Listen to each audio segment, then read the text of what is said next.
जोहार। आज के झारखंड शिक्षा समाचार में आपका स्वागत है। आज की पहली खबर के साथ राज्य के सरकारी स्कूल के शिक्षकों की 31 जुलाई तक ऑनलाइन ट्रेनिंग होगी।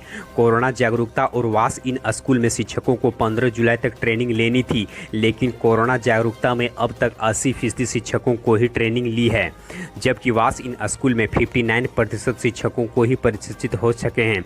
इसे देखते हुए राज्य के झारखंड शिक्षा परियोजना परिषद ने ऑनलाइन ट्रेनिंग लेने के लिए अवधि 31 जुलाई तक बढ़ा दी है।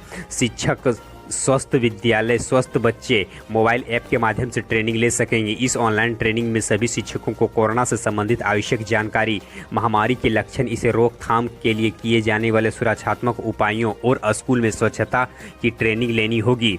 शिक्षकों को ऑनलाइन पाठ पढ़ रहे पूछे जाने वाले सवालों को हल करना होगा। जो शिक्षक इस परीक्षा में पास नहीं कर सकेंगे और सर्टिफिकेट नहीं ले सकेंगे, उन्हें स्कूल खुलने के बाद स्कूल नहीं आने दिया जाएगा और उन्हें गैर हाजिरी। इधर केंद्रीय मानव संसाधन विकास मंत्री श्री रमेश पोखरियाल निशंक ने शुक्रवार को कहा कि कोरोना काल में हमारी प्राथमिकता पहले बच्चों की सुरक्षा फिर शिक्षा है। तमाम बातें एक मीडिया कॉन्फ्रेंस के दौरान कही। साथ ही निशंक ने कहा कि इस वक्त 40% बच्चे ऑनलाइन शिक्षा का लाभ नहीं ले पा रहे हैं, लेकिन देश के अंतिम छोर तक बच्चों को शिक्षा मुहैया कराने का प्रयास किया जा रहा है। देश में करीब 33 करोड़ बच्चों को ऑनलाइन शिक्षा मुहैया कराई जा रही है। ई विद्या के तहत हम 1 क्लास 1 चैनल के अभियान के तहत स्वयं प्रभा के 32 चैनल लाने जा रहे हैं। इधर राज्य के शिक्षा मंत्री श्री जगन्नाथ महतो ने कहा कि मैट्रिक और इंटर के ओवरऑल टॉपर को ऑल्टो कार प्राइज के रूप में दिया जाएगा। वे शुक्रवार को इंटर के तीनों स्ट्रीम का रिजल्ट जारी करने के बाद संबोधित कर रहे थे। साथ ही उन्होंने कहा कि प्रत्येक वर्ष रिजल्ट बेहतर हो रहा है। कोरोना काल में जेक के द्वारा मानक पूरा करते हुए मूल्यांकन कराया गया है। इसके लिए जेक के अधिकारी व कर्मचारियों को बधाई। सभी के सहयोग मिला तो आगे के आने वाले दिनों में बेहतर रिजल्ट होगा। इससे पहले अतिथियों का स्वागत जेक के सचिव श्री महेश कुमार सिंह ने किया। उपाध्यक्ष फूल सिंह ने भी अपने विचार रखे। मौके पर IT इंस्पेक्टर कुणाल कुमार आदि मौजूद। इधर देश में कोरोना के कारण इस साल 12वीं की कुछ परीक्षाएं रद्द हो जाने के कारण IIT ने दाखिले के पैमाने पर कुछ ढील देने की फैसला किया है। केंद्रीय मानव संसाधन विकास मंत्री श्री रमेश पोखरियाल निशंक ने शुक्रवार को कहा कि ज्वाइंट एडमिशन बोर्ड ने JEE एडवांस क्वालिफाइड छात्रों के लिए योग्यता क्राइटेरिया में ढील देने का फैसला किया है।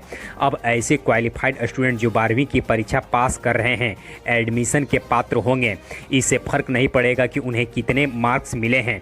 IIT में एडमिशन के लिए JEE एडवांस क्वालिफाई परीक्षा के अलावा 12वीं में या तो कम से कम 75% मार्क्स हासिल करना होता है या फिर क्वालिफाइंग परीक्षा में टॉप 20 परसेंटाइल में लाना होता है, लेकिन इस बार यह बाध्यता नहीं होगी।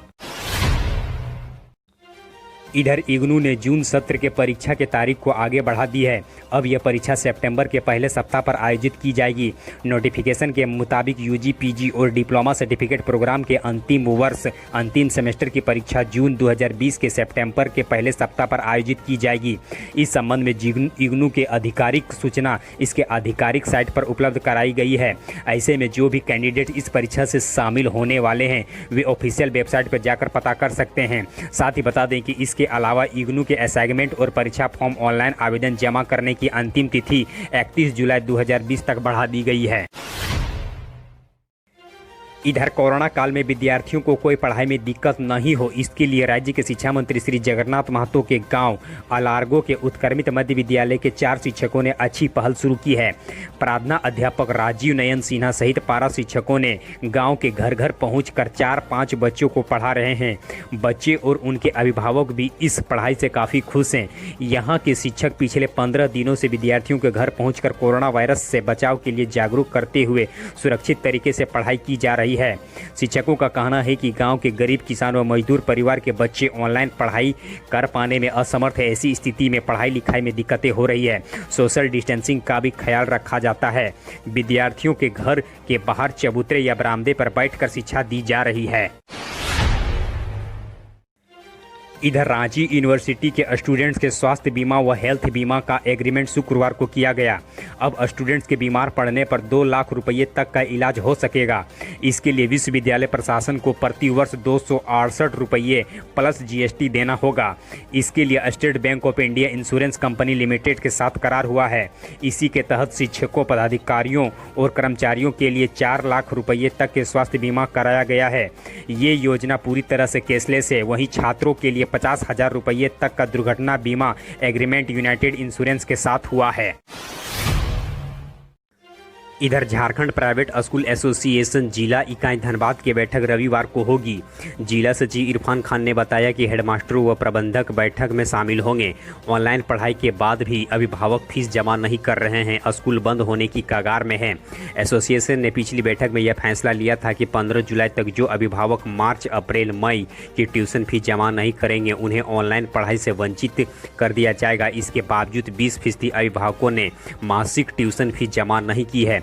यह निर्णय लिया जाएगा कि ऑनलाइन पढ़ाई जारी रखा जाए या फिर नहीं। इधर कोरोना के कारण दूसरे राज्य व शहरों से वापस लौटे प्रवासी मजदूर या अन्य लोगों के बच्चों के संबंध में राज्य के शिक्षा विभाग ने जानकारी जुटानी शुरू कर दी है। अप्रवासी मजदूर व कोविड-19 के कारण जो व्यक्ति अपने गांव या घर लौटे हैं उनकी सूची बीईओ सह बीआरसी से डीओ ने मांगी है। डीओ ने बीईओ को पत्र में कहा है कि अप्रवासी मजदूर या अन्य जो भी वापस आए हैं उनके बच्चे जो विद्यालय जाने की उम्र में हैं उन्हें ध्यान में रखते हुए रिपोर्ट तैयार करने की आवश्यकता है, जो कि 22 जुलाई तक रिपोर्ट देने को कहा गया है। इतिहास में ऐसा पहली बार हुआ जब जेक के द्वारा तीनों संकाय का रिजल्ट एक साथ जारी किया गया। अब तक कॉमर्स और साइंस का रिजल्ट एक साथ जारी किया जाता था। इसके बाद ही आर्ट्स का रिजल्ट प्रकाशित किया जाता था। इस संबंध में जेक के अध्यक्ष डॉक्टर अरविंद प्रसाद सिंह ने बताया कि कोविड के कारण रिजल्ट में विलंब हुआ, इसीलिए इस बार एक साथ रिजल्ट का प्रकाशित किया गया।